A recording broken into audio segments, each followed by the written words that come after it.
Albert Einstein. বিশ্ববিখ্যাত এই বিজ্ঞানীর মেধা নিয়ে সন্দেহ করা চলে না একেবারে,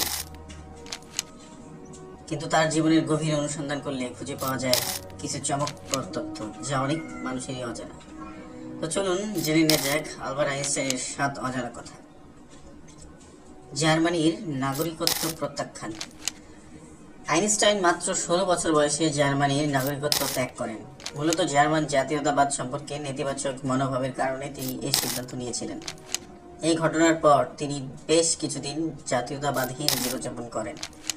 1901 সালে তিনি সুইজারল্যান্ডের নাগরিকত্ব গ্রহণ করেন। ক্লাসের একমাত্র নারী শিক্ষার্থীকে বিয়ে। আইনস্টাইনের স্ত্রী মিলেভার্ট ছিলেন জুরিখ পলিটেকনিকে তার সেকশনের একমাত্র নারী শিক্ষার্থী। মিলেভার্ট ছিলেন একজন সম্ভাবনাময়ী পদার্থবিদ, কিন্তু আইনস্টাইনের সঙ্গে বিয়ে ও সন্তান জন্ম দেওয়ার পর তিনি ক্যারিয়ার দূরে ঠেলে দেন। FBI এর সন্দেহ তালিকায় নাম। 1933 সালে আমেরিকায় পাড়ি জমানোর পর থেকে FBI আইনস্টাইনের উপর নজরদারি শুরু করে। তাকে একজন সোভিয়েত এজেন্ট হিসেবে সন্দেহ করেছিল FBI। মূলত আইনস্টাইনের রাজনৈতিক দর্শনই ছিল এরকম সন্দেহের কারণ। অবৈধ সন্তান।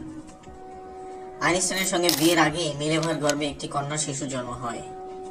ইতিহাসবিদদের মতে শিশুটি হয়তো অল্প বয়সেই মারা গিয়েছিল, অথবা তাকে অন্য কোথাও পরিবারের দত্তক দেওয়া হয়েছিল। ডিভোর্সের জন্য স্ত্রীকে নোবেল প্রাইজ মানি প্রদান। মিলেভারকে ডিভোর্সের জন্য রাজি করাতে আইনস্টাইন তার নোবেল প্রাইজ মানির প্রায় পুরোটাই স্ত্রীকে দেন। তখন নোবেল প্রাইজ মানি হিসেবে $32,250 দেওয়া হতো, যা কোনো প্রফেসরের বার্ষিক বেতনের প্রায় 10 গুণ। খালাতো বোনকে বিয়ে।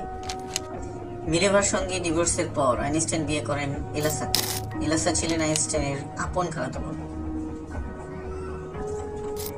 রাশিয়ান গুপ্তচরের সঙ্গে প্রণয়।